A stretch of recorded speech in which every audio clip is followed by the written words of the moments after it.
தமிழ்நாட்டை பொறுத்த வரைக்கும் வந்து பார்த்தீங்கன்னா யார் வந்து இதுக்கு ஆல்டர்னேட் பாலிடிக்ஸ்னு வராங்கனாலும் மக்கள் அவங்களுக்கு ஒரு சப்போர்ட் கொடுக்குறாங்க. கணிசமாக ஒரு 10 to 15% வாக்கு வாங்கி எப்பயுமே வந்து மக்கள் வந்து எதிர்ப்பாக தான் இருக்காங்க. ஒரு புதுசாக வரும்போது ஆதரிக்க விஜயகாந்த் அவர்களும் 11% வாக்கு வரைக்கும் வாங்கினார். ஸோ அப்போ வந்து இந்த மாதிரி மக்கள் வந்து ஒரு ஆல்டர்னேட்டா பார்க்கக்கூடிய ஆள் கடைசியில் வந்து அந்த வாக்கே இப்ப வாக்குக்கு காசு வாங்குறத தப்புன்னு சொல்றோமா இல்லையா?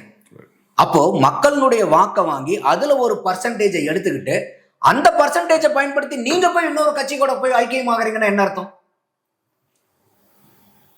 அப்ப இந்த காசுக்காக எவன்லாம் விலை போகாம இருந்தானோ அவன்லாம் தானே இந்த மாற்று அரசியலுக்கு வாக்களிச்சவனா இருப்பான்.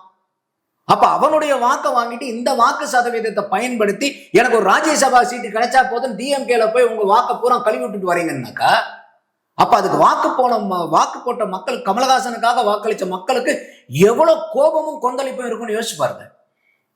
அப்ப அந்த மாதிரி இருக்கும்போது அதனாலதான் சொல்றேன், இன்னைக்கு Kamal Haasan is no more political discussion இன் தமிழ்நாடு.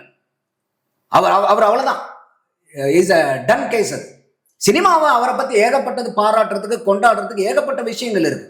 இன்னும் அவர் படங்கள் நடிச்சுட்டே இருக்கணும். ஏன்னா இன்னைக்கு அவர் வந்து ஒரு டெக்னாலஜி சாவி சினிமாவை பொறுத்த வரைக்கும். இல்ல ஒரு ஜெனரல் நாலேஜ் பேசுனீங்கன்னா கூட பேசுறதுக்கு நல்லாவே பேசுவார். ஆனா ஒரு அரசியல்னு வரும்போது he has lost all his trust and confidence with people. யாருமே இன்னைக்கு வந்து அவர் நம்புறதுக்கு தயாரா இல்லை.